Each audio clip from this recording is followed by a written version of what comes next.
Amen. Voilà, donc ce matin, nous avons le frère Alain Couré, qui est ancien et serviteur de Dieu à l'église de Mosaïque à Paris, et qui est prédicateur ce matin, donc je lui laisse la place. Alain, tu peux venir, c'est lui qui nous apporte la parole. Ce n'est pas la première fois, vous le connaissez déjà. Il est déjà venu plusieurs fois et c'est lui qui nous apporte la parole ce matin. C'est bon ? Ah oui, c'est bon. Donc c'est bon, donc j'ai le privilège de pouvoir enlever le masque. Vous avez entendu, au moins, c'est le privilège d'être monté sur l'estrade. Au moins, on est tranquille avec ça. Je suis très content de vous retrouver ce matin. En plus de vous retrouver dans ces conditions, parce que pour la première fois, je vous retrouve tous réunis en même temps, puisque les fois précédentes, c'était en 2 cultes séparés. Et là, ça fait plaisir de voir l'Église comme ça, de voir tous ces visages. C'est un tel plaisir de se retrouver ensemble pour louer le Seigneur. Merci à toute l'équipe pour cette louange qui nous ont entraînés avec ferveur. Merci pour les prières. Vous voyez que c'est important d'avoir des sœurs dans l'Église. Hein. Les sœurs, elles prient. Hein. Bien souvent, elles prient presque plus que les frères. Hein. Donc, merci aux sœurs pour leur prière et pour leur détermination. Parce que si nous sommes là ce matin, j'espère que ce n'est pas par simple habitude, parce que le dimanche, on a tendance à aller à l'église. Parce que de tout temps, dans notre famille, on a été à l'église. Il a été dit, Dieu frappe à la porte, Dieu veut nous parler, Dieu veut nous bénir, il veut toucher notre cœur, il veut nous renouveler dans nos dispositions, dans notre foi. Et c'est à nous d'ouvrir la porte. Dieu ne peut pas ouvrir la porte parce que c'est à nous de l'ouvrir de l'intérieur. Donc c'est à nous ce matin encore d'être à l'esprit, à l'écoute de ce que l'esprit veut nous dire. Vraiment que nos cœurs soient disposés à cela. J'aimerais ce matin vous parler d'un sujet. Alors attends, parce que ça ne clignote plus. Je ne sais pas si je l'ai éteint ou pas.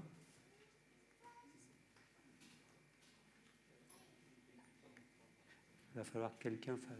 Ah, c'est bon.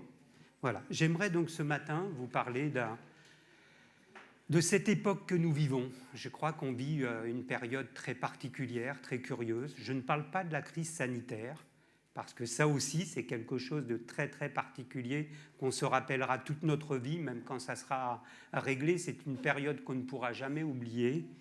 Mais j'aimerais vous parler plutôt de cette période particulière, cette époque curieuse que nous vivons, une époque où la communication a une tellement grande importance. La communication a un poids considérable sur les consciences. C'est la communication qui amène à construire les opinions. Vous voyez bien qu'au fur et à mesure de slogans, de pubs, de messages que l'on reçoit de toutes parts, la conscience collective se transforme peu à peu.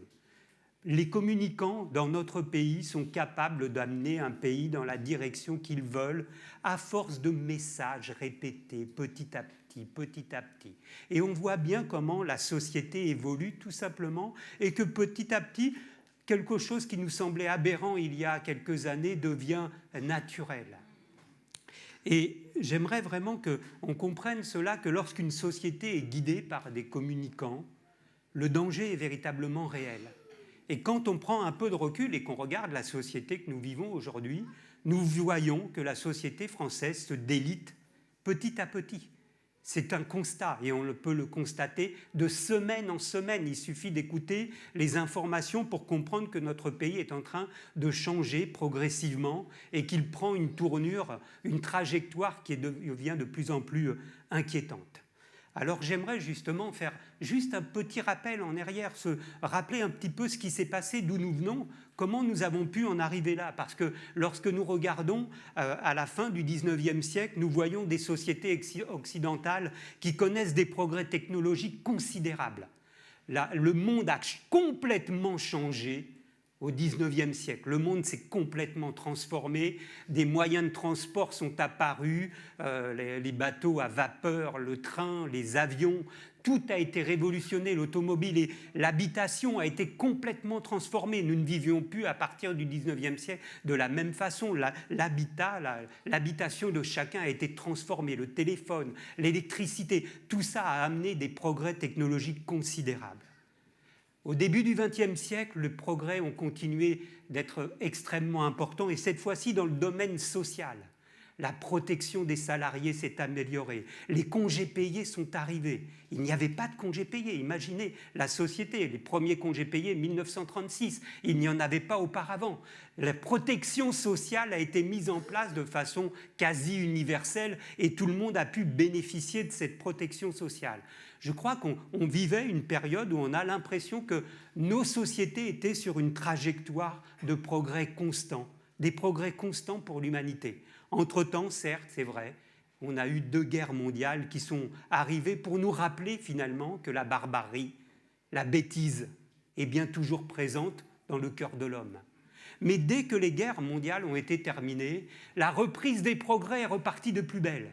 C'est ce qu'on a appelé en France les 30 glorieuses. Ces 30 années où en France il faisait bon vivre.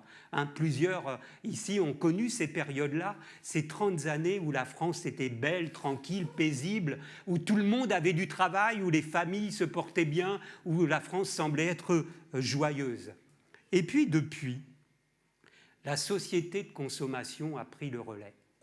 La société de consommation qui est dirigée par la communication, par les communicants. La société de communication a pris le relais au détriment du projet commun. Au détriment du projet commun. La vie de la cité, la vie de la nation n'intéresse plus les Français. N'intéresse plus les Français.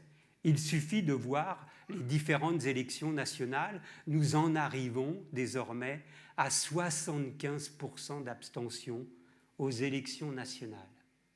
Je ne sais pas si vous imaginez ce que cela veut dire en termes de symbole. Lorsqu'on imagine que les générations passées se sont battues pour obtenir le droit de vote pour tous. Au milieu du XXe siècle, les femmes ne pouvaient pas encore voter. Il a fallu attendre à peu près les 1948, je crois, pour que les femmes enfin aient le droit de vote aux élections nationales. Imaginez cela. Et nous en sommes arrivés à cause de cette façon de façonner les consciences, que le peuple français n'est plus du tout intéressé par les élections nationales. Cela n'intéresse personne. 75% d'abstention. La société française est simplement devenue une société de consommation. Une société individualiste, et nous voyons de semaine en semaine que c'est une société qui devient de plus en plus violente. Le constat n'est pas très brillant. C'est dans ce contexte que j'aimerais aborder maintenant ce sujet ce matin pour tracer quand même dans quel contexte nous nous situons. C'est dans ce contexte qu'il y a là 3 semaines, un sondage est paru et a été commenté sur les différentes chaînes de télévision françaises qui annonce que 51% des Français ne croient pas en Dieu. Le message est clair. Plus de la moitié des Français ne croient pas en Dieu.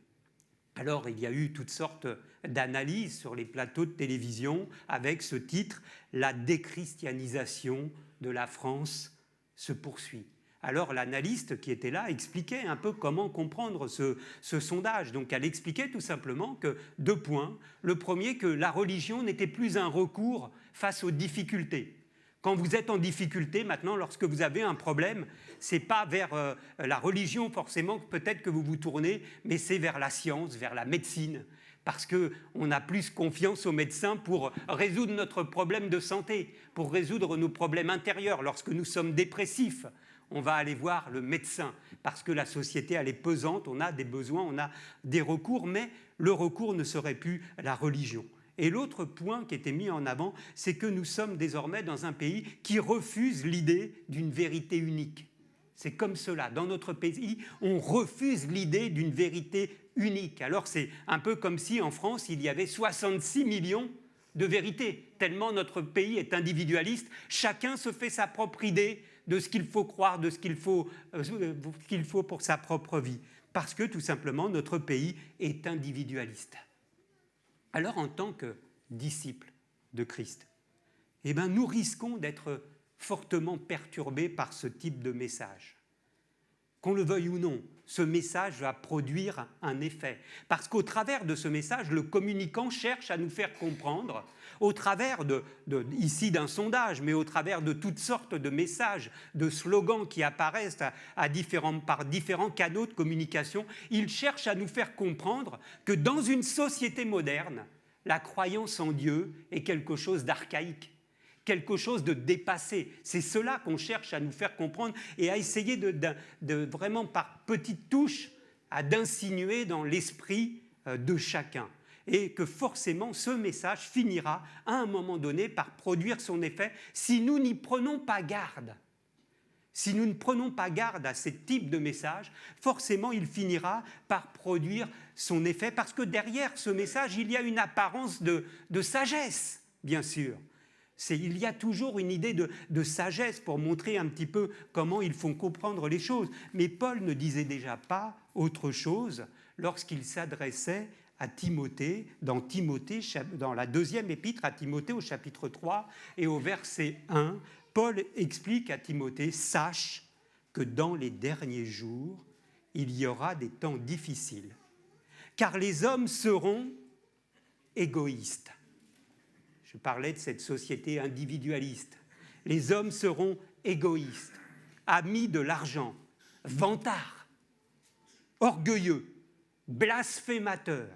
Plus loin, il rajoute calomniateurs, ils seront violents, cruels, ennemis du bien, emportés, amis du plaisir plutôt que de Dieu. Ils auront l'apparence de la piété, mais renieront ce qui en fait la force. Éloigne-toi de ces gens-là. Certains d'entre eux s'introduisent dans les maisons et prennent dans leurs filets les plus fragiles. Si nous ne prenons pas garde, nous risquons à un moment donné peut-être d'être pris dans ces filets parce que le but des communicants est bien d'attaquer ceux qui ont le désir de rester fidèles à notre Seigneur Jésus. Je pense que c'est vraiment quelque chose que nous devons avoir à l'esprit afin de ne pas être emportés dans cette vague. Alors j'aimerais que nous puissions comprendre conscience que ce problème a existé de tout temps, sauf qu'il prend une ampleur considérable à notre époque parce que nous avons changé de système de fonctionnement. Mais lorsque nous lisons le psaume 79, nous découvrons un croyant, Asaph, un homme de Dieu, quelqu'un qui aime Dieu, un homme qui cherche à plaire à Dieu, qui veille sur sa relation, qui s'attache au Seigneur. Et que voit-on au travers de cet homme? Cet homme est troublé, comme nous pourrions l'être. Il est troublé à cause de ses impressions, de ses ressentis, à cause des informations qu'il reçoit autour de lui. Et nous pouvons lire ici dans le psaume 73, ce passage où Asaph commence déjà par proclamer sa foi. Oui, Dieu est bon pour ceux qui ont le cœur pur. Toutefois, mon pied allait trébucher, mes pas étaient sur le point de glisser, car j'étais jaloux des vantards en voyant le bien-être des méchants. Rien ne les tourmente jusqu'à la mort. Ils n'ont aucune part aux souffrances. C'est pourquoi ils se parent de l'orgueil comme d'un collier. Et de conclure au verset 13, c'est donc pour rien, c'est donc en vain que j'ai purifié mon cœur. Chaque jour, moi, je suis frappé. Quand je réfléchis pour comprendre cela, la difficulté fut grande à mes yeux. Déjà là, dans l'Ancien Testament, un homme de Dieu, Asaph, est troublé. Il est troublé tout simplement à cause des images qui lui parviennent. Il est troublé simplement à cause des commentaires qu'il entend. Des commentaires viennent à ses oreilles et ces commentaires, ces images viennent perturber son raisonnement. Déjà à cette époque-là. Alors imaginez comment nous pouvons être perturbés par les messages que nous recevons et il ne faut pas mésestimer l'effet de tous ces messages négatifs sur nos consciences, sur notre morale, sur notre foi. L'ensemble de ces messages, forcément, touche notre foi, perturbe notre foi. Nous pouvons être amenés à un moment donné à nous poser nous-mêmes des questions si nous n'y prenons pas garde. Mais le psalmiste ici continue en indiquant la difficulté était grande à mes yeux jusqu'à ce que j'ai pénétré dans les sanctuaires de Dieu, jusqu'à ce que j'ai pris garde au sort final des méchants. Jusqu'à ce que j'ai pris garde au sort final des méchants.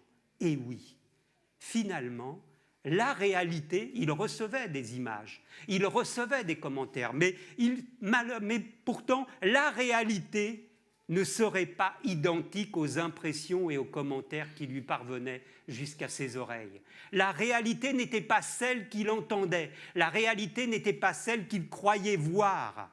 Et il en est de même aujourd'hui. Les communicants dans notre société cherchent à nous dire ce qu'il faut croire. Les communicants aujourd'hui cherchent à nous dire ce qui est bon et ce qui est juste. Ils cherchent à formater notre conscience, à formater notre état d'esprit pour nous emmener là où ils veulent nous emmener.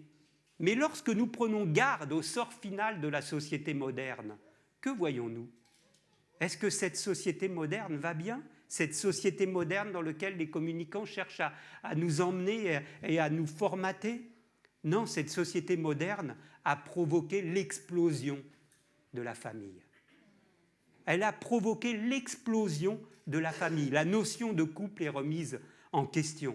Le mariage est remis en cause. Les divorces sont nombreux. Les familles monoparentales sont de plus en plus importantes. L'union homme-femme est même remise en question, elle est bousculée. Même l'idée d'avoir des naissances sans père est en train de progresser de plus en plus dans notre pays. C'est cela que nous voyons. La famille a explosé dans notre société occidentale. Et par ailleurs, que voyons-nous? Nous savons qu'en France, nous aimons bien proclamer la devise républicaine. Liberté, égalité, fraternité. Mais cette devise, elle est remise en cause constamment par les faits. Qu'y a-t-il de fraternité dans notre pays, en France? Il n'y a plus de projet commun dans notre pays. Il n'y a plus de vision commune. Nous n'avons qu'une société éclatée, individualiste et de plus en plus violente. Désormais, on frappe des médecins, on frappe des enseignants, on frappe des policiers. Il n'y a plus de vision commune dans notre pays, au jour d'aujourd'hui. Alors, lorsqu'on vante la société moderne, regardons réellement comment va la société moderne. Le deuxième point que j'aimerais souligner, c'est que lorsque les analystes nous parlent ici de ce sondage, ils nous parlent de la déchristianisation de la France. De quoi parle-t-on? La déchristianisation de la France. Qu'est-ce que c'est une société christianisée? Est-ce que la France est un pays chrétien? La question se pose, finalement. Parce que quand le communicant parle de cela, l'idée qu'il a derrière cette idée, c'est que c'est la croyance en un certain nombre de principes, la croyance en une certaine morale. Effectivement, la morale est en train de changer en France. Et à partir de cela, on dit que le pays est en train de se déchristianiser. Mais en fait, le christianisme en France, c'est avant tout une croyance dans une morale, dans des principes, dans une certaine organisation, dans une autorité humaine. Mais est-ce que notre pays a jamais été véritablement un pays chrétien? La question se pose. Car quand on regarde l'histoire de l'Église, que voit-on? Au début de l'Église, la bonne nouvelle s'est répandue dans le monde entier à partir de Jérusalem. Pourquoi? Tout simplement parce que les disciples ont été persécutés dans leur pays et qu'ils ont été obligés de fuir le pays. C'est pour cela que la bonne nouvelle, finalement, s'est répandue dans le monde entier, petit à petit, parce que des disciples ont proclamé cette bonne nouvelle. Alors que finalement, lorsqu'on lit la Bible, je crois qu'on ne se rend pas suffisamment compte des risques encourus par les disciples dans ces temps-là. Je crois qu'on n'a pas très bien compris cette donnée-là, parce qu'on est tellement attiré par le merveilleux, par le glorieux, par les miracles, par les guérisons, qu'on est attiré par les actes du Saint-Esprit, mais on a peu de regard finalement sur les souffrances endurées par les disciples pendant ces années-là. Alors oui, on a quelques images, on imagine Pierre et Jean convoqués devant les autorités religieuses et qui vont être libérés après avoir été battus. mais c'est un moment presque glorieux, nous pourrions l'imaginer. On a l'image de Pierre qui a été emprisonné, mais que gardons-nous de cette image? Nous gardons la libération par le miracle, l'ange qui est venu ouvrir la porte de l'Église. Lorsque nous lisons les épîtres de Paul, est-ce que nous avons à l'esprit que Paul est privé de liberté? Rarement, nous ne pensons même pas à ça. Nous lisons les épîtres sans y prêter garde. Et puis, quelquefois, au hasard de nos lectures, nous tombons sur le meurtre de Jacques, tué par l'épée. Nous tombons sur la lapidation d'Étienne, finalement, au début des premiers temps de l'Église. Mais on est tellement attiré par le merveilleux qu'on continue, on passe cela.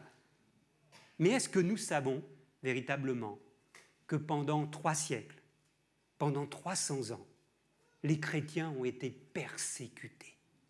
Est-ce que nous savons que pendant 300 ans, les chrétiens qui ont cherché à être fidèles à Christ, ceux qui ont cherché à proclamer le message, ceux qui ont cherché à être la lumière du monde, ont été persécutés pendant 300 ans. Ils ont été crucifiés, ils ont été brûlés, ils ont été découpés, ils ont été déchiquetés par des fauves pendant 300 ans. Et pourtant, l'Église a continué d'augmenter. L'Église a continué de se développer parce que des hommes et des femmes avaient dans leur cœur le message de Christ. Ces hommes et ces femmes étaient de véritables chrétiens. Et finalement, tout cela s'est arrêté avec la conversion politique de l'empereur Constantin. L'empereur Constantin, finalement, s'est converti au christianisme, et alors la religion chrétienne va devenir celle de l'Empire romain. Pareillement en France, la France va connaître à peu près la même chose. La France, qui était la Gaule à l'époque, va devenir finalement chrétienne, si on peut dire, avec le baptême de Clovis. Un des premiers rois de France, c'était le roi des Francs. Et avec la conversion de Clovis, le christianisme va s'imposer en France ou en Gaule, mais par la force uniquement, par la force. Elle va être imposée par les autorités. Et c'est ainsi que nos pays occidentaux, en tout cas la France, est devenu un pays chrétien. Mais à aucun moment, la France n'a été remplie de disciples. À aucun moment, les cœurs ont été transformés. Bien sûr qu'il y avait des disciples. Et nous le voyons, c'est parce qu'il y avait des disciples que la bonne nouvelle a perduré et qu'elle s'est diffusée dans le monde entier. Mais ne craignons pas, ne soyons pas affolés par ces messages qui nous parlent de la déchristianisation de la France, comme si nous devions en avoir peur. Et le Seigneur, lui, connaît ses enfants. Il sait qui lui appartient. Alors ne soyons pas inquiets par rapport à cela. Ce n'est pas l'adoption de quelques principes qui fait un pays qu'il devient chrétien, et ce n'est pas le simple fait d'aller dans des lieux de culte qui fait de nous des chrétiens. Mais c'est simplement lorsque notre cœur est à Christ, lorsque nous cherchons à plaire au Seigneur. Alors revenons à notre texte d'Asaph et revenons à l'essentiel. Parce que qu'est-ce que nous dit Asaph ici dans ce passage ? La difficulté fut grande à mes yeux lorsque je voyais les messages qui me parvenaient, jusqu'à ce que j'ai pénétré dans les sanctuaires de Dieu. Jusqu'à ce que j'ai pénétré dans les sanctuaires de Dieu. Et que rajoute-t-il ici dans ce texte? J'ai prêté à l'attention, donc jusqu'à ce que je sois pénétré dans les sanctuaires de Dieu. Il nous dit au verset 22, « J'étais stupide et sans intelligence. » J'étais stupide et sans intelligence. Je passe pour me remettre à l'endroit où j'étais. Pardon. Voilà. J'étais stupide et sans intelligence. Cependant, je suis toujours avec toi. Tu m'as saisi par la main droite. Tu me conduiras. Tu me recevras dans la gloire. Verset 25. « Quel autre ai-je au ciel que toi ? Dieu sera toujours le rocher de mon cœur. » Et il termine, « Pour moi, m'approcher de Dieu, c'est mon bien. » Comprenons cela. Il n'est plus question ici de religion. Il n'est plus ici question d'adhésion à quelque religion que ce soit. Il n'est pas ici question de parvenir, de venir dans un lieu de culte. Il n'est pas ici question d'être membre d'une église, d'avoir sa carte de membre. Il est question ici d'être dans les sanctuaires de Dieu, d'avoir cette communion, cette relation avec Dieu. Lorsque je laisse de côté toutes ces images négatives, tous ces messages qui me parviennent et que je reste en communion avec Dieu, alors là, je touche véritablement le cœur de Dieu, je touche vraiment l'action de Dieu dans ma vie. Je vois que Dieu est à mes côtés, que Dieu me parle, que Dieu me réconforte, que Dieu me soutient, que Dieu me prend par la main. Je ne suis plus dans une image de religion, dans quelque chose que je dois faire par formalisme, mais là je suis bien dans la relation d'un enfant avec son père, de cet enfant racheté qui est béni, qui est fortifié, qui est renouvelé par son père, parce que c'est l'œuvre que Dieu veut faire dans nos cœurs. Alors oui, pour moi, m'approcher de Dieu, c'est mon bien. Si nous veillons à notre relation avec Dieu, tous ces messages qui nous parviennent de ces communicants n'auront pas d'effet sur notre vie. Mais si par contre, nous ne veillons pas à notre communion, si nous ne veillons pas à notre relation avec Dieu, bien sûr que nous allons être perturbés par cela, bien sûr que nous risquons d'être emportés par cette vague qui balaye tout sur son passage. Prenons garde à cela. La parole de Dieu a été faite chair. C'est ce que nous dit l'Évangile. La parole de Dieu a été faite chair pour notre salut. Jean, l'apôtre Jean nous dit, elle est la véritable lumière qui éclaire les hommes. Mais Jean rajoute, mais les hommes n'en ont pas voulu. Mais les hommes n'en ont pas voulu. Il y aura toujours dans notre société, il y aura toujours des personnes qui refusent la lumière.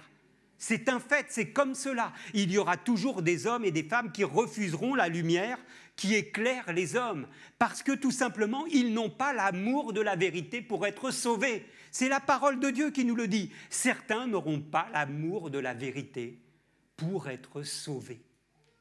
Et Paul l'explique dans sa première lettre aux Romains, au chapitre 1, à 2 reprises, il explique cela. Comme ils ont refusé de reconnaître Dieu, Dieu les a abandonnés à leur intelligence déréglée. Et il rajoute au verset 21, « Ils sont donc inexcusables, puisque tout en connaissant Dieu, ils ne lui ont pas rendu gloire, la gloire qu'il méritait en tant que Dieu, et ils ne lui ont pas montré de reconnaissance. Au contraire, ils se sont égarés dans leur raisonnement et dans leur cœur sans intelligence, qui a été plongé dans les ténèbres. Ils se vantent d'être sages, alors qu'ils sont devenus fous. Ils se vantent d'être sages alors qu'ils sont devenus fous. Ces sages qui veulent nous dire ce qu'il faut croire. Notre société devient folle. C'est bien une réalité lorsque nous voyons tout ce qui passe autour de nous. Mais l'apôtre nous dit, mais à ceux qui ont reçu cette parole, la parole faite chair, elle a donné le pouvoir de devenir enfants de Dieu. Ne perdons jamais cela, frères et sœurs. Cette parole, Jésus-Christ nous a donné le pouvoir de devenir enfants de Dieu.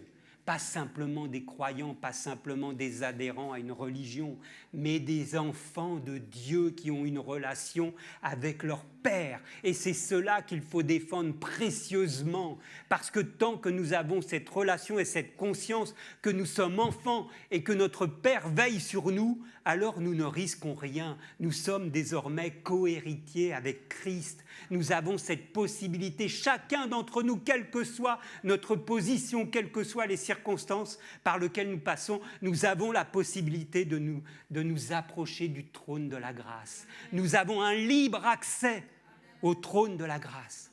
Dieu nous a fait l'honneur d'habiter même dans notre cœur. Vous vous rendez compte de cela, frères et sœurs? Dieu nous fait l'honneur d'habiter dans notre cœur, de faire son habitation en nous. C'est Jésus qui dit dans les évangiles, « Moi et mon Père, nous habiterons en vous. » Extraordinaire.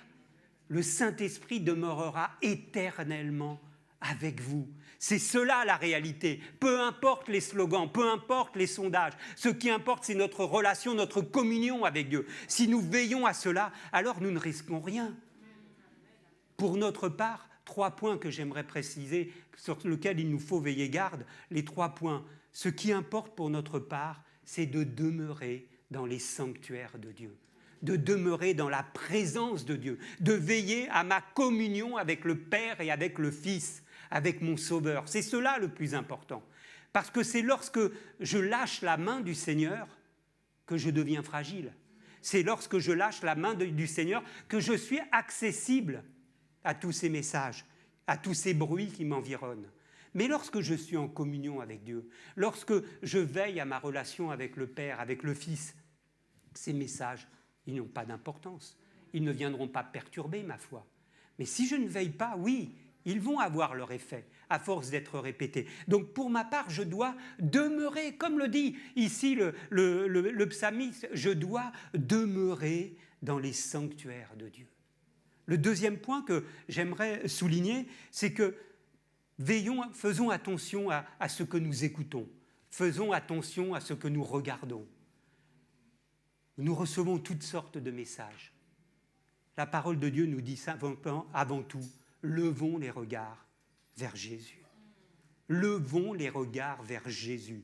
Faisons pas attention, ne passons pas notre temps à regarder tout ce qui arrive de partout dans cette société, tous ces messages, que ce soit dans la presse, dans la télé ou toutes sortes de moyens de communication qui peuvent nous parvenir.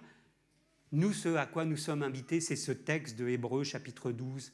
Frères et sœurs, courons avec persévérance dans la carrière, ayant les regards sur Jésus qui suscite la foi et l'amène à la perfection. Tout est là, courons, parce que la vie chrétienne, c'est une course. Ce n'est pas en nous arrêtant qu'on va réussir à avancer. C'est une course, c'est à nous, ça veut dire qu'il y a du mouvement. Nous devons être sans cesse en mouvement. Dès qu'on arrête de lire sa Bible, dès qu'on arrête de prier, on n'est plus en mouvement. On a besoin d'être en mouvement. C'est pour ça que la parole nous dit « courons ». Et courons comment? Avec persévérance. Parce que le but n'est pas de courir une semaine, n'est pas de courir un mois, mais c'est de courir avec persévérance tout au long de notre vie chrétienne, de notre engagement, de notre service pour Dieu. Courir avec persévérance dans la carrière, parce que Dieu a un projet pour chacun d'entre nous. Dieu a des projets pour chacune de nos vies. Nos vies peuvent être une bénédiction pour notre entourage. Chacun d'entre nous, quelle que soit notre position, quel que soit notre travail, quelles que soient nos études, Dieu a un projet pour chacune de nos vies. Courons dans la carrière. Et comment courir? En ayant les regards sur Jésus. Pourquoi? Parce que c'est lui qui suscite la foi et qui l'amène à la perfection. Il n'y a personne d'autre qui peut nous aider à faire grandir notre foi. C'est en regardant Jésus, c'est en regardant notre modèle, en regardant ce qu'il a fait, ce qu'il a dit, ce qu'il nous demande, que notre foi grandira et qu'elle sera bonifiée, elle sera renouvelée, elle sera fortifiée. Alors entretenons notre relation avec Dieu au travers de la parole de Dieu qui est là pour nous enseigner, pour nous guider, pour nous éclairer, au travers de la prière, au travers de la communion fraternelle. On a une chance inouïe que personne d'autre dans ce monde ne connaît, c'est l'Église. L'Église qui nous permet de côtoyer des hommes et des femmes de toute génération, de tout milieu social. Il n'y a pas d'autre domaine où vous pouvez voir cela. Les gens se réunissent par milieu ou par âge. Ici, nous avons la chance de bénéficier de tous les milieux, de toutes les générations. C'est la grâce de Dieu, c'est ce que Dieu a fait pour nous. Et dernier point que j'aimerais souligner ce matin, frères et sœurs, pour terminer, c'est ce message que Paul avait dans ses épîtres. Je n'ai point honte. Je n'ai point honte, quels que soient les slogans, quelles que soient les moqueries, quelles que soient les attaques. Je n'ai point honte. Je n'ai point honte, disait Paul, je n'ai point honte de l'Évangile, parce que c'est la puissance de Dieu pour le salut de quiconque croit. C'est une puissance de Dieu, frères et sœurs. Alors, lorsque nous sommes attaqués, nous n'avons pas à baisser la tête. Au contraire, la Bible nous dit, c'est le moment de lever la tête. Lorsque vous entendrez ces choses, c'est le moment de lever la tête. Alors réalisons ces choses. Imaginons un peu ces chrétiens des premiers temps, ces chrétiens de ces 3 siècles qui ont été persécutés. Mais nous ne pouvons même pas imaginer ce qu'ils ont vécu. On ne peut même pas l'imaginer avec notre cerveau, avec notre tête, tellement ils ont été acculés, persécutés. Ils étaient accusés de tout. Tous les maux de la société, on disait que c'était à cause d'eux. Rome a brûlé, c'est à cause des chrétiens. N'importe quoi. Ils ont été mais acculés de toutes parts. Et malgré cela, ils n'ont jamais perdu de vue le cap. Ils ont gardé le cap. Ils ont fixé les regards sur Jésus et ils ont obtenu la couronne incorruptible de la gloire. Réalisons cela, frères et sœurs. Quels que soient les bruits, quelles que soient les attaques, quelles que soient les diffamations, je n'ai point honte. Je n'ai point honte. Et Paul disait à Timothée, au contraire même, ranime la flamme. Ranime, entretiens cette flamme. Nous ne devons pas la laisser s'éteindre progressivement, mais au contraire, ranimons-la, comme là, ce matin, au travers du culte. Ranime la flamme du don de Dieu, parce que Dieu ne nous a pas donné un esprit de timidité, mais il nous a donné un esprit de force, un esprit d'amour, un esprit de sagesse. C'est cela que Dieu a mis dans nos cœurs par l'action du Saint-Esprit, frères et sœurs. Alors Paul peut rajouter à Timothée, alors n'aie point honte du témoignage. N'aie point honte du témoignage à rendre à notre Seigneur. Et il termine à nouveau, toujours dans cette même épître, pour ma part, je souffre ces choses. Je suis prêt même à accepter les attaques, à accepter les diffamations, car je n'ai point honte, parce que je sais en qui j'ai cru. Amen. Soyons assurés de notre foi, de nos convictions. Réalisons ce que Dieu a fait dans notre vie, frères et sœurs. Réalisons ce que Dieu met à notre disposition. Il fait son habitation en nous. Il nous a donné son esprit. Jésus est là, assis sur le trône, et il intercède en notre faveur, frères et sœurs. Nous savons qui est mort sur la croix pour chacun d'entre nous. Alors croyons en ces choses-là et soyons assurés de cela. Levons la tête, proclamons notre foi, proclamons la bonne nouvelle. N'ayons pas peur de ces attaques, peu importe. Nous sommes là pour témoigner de Christ et pour que d'autres puissent toucher cette bonne nouvelle, pour que d'autres puissent être touchés et sauvés à leur tour. Alors faisons attention. Prenons garde à ce que nous écoutons, à ce que nous recevons comme message. Et au contraire, fortifions notre foi, frères et sœurs. Veillons à cela. Que Dieu nous aide dans ce moment particulier, dans cette société particulière, et que Dieu nous fortifie. Amen. Amen. Seigneur, je voudrais te rendre grâce, Seigneur, pour ces instants, te rendre grâce pour ta parole. Tu es glorieux, Seigneur, et c'est toi que nous célébrons en effet ce matin, Seigneur. Nous l'avons déjà fait au travers de tous ces chants tout à l'heure, mais là encore, Seigneur, nous voulons proclamer que tu es Seigneur. Nous voulons confesser, Jésus-Christ, que tu es Seigneur, que tu es notre Dieu. Et nous voulons te bénir, te louer pour ta parole, te louer pour ta grâce, te louer pour ton amour, Seigneur, te louer pour ta présence de tous les jours à nos côtés, Seigneur. Oui, Seigneur, nous sommes fiers de t'appartenir. Oui, Seigneur, nous sommes heureux d'être enfants de Dieu. Et nous voulons le proclamer bien haut. Fortifie tes enfants. Renouvelle chacun, Seigneur, dans ses dispositions à ton égard. Que ton nom soit béni. Amen. Amen.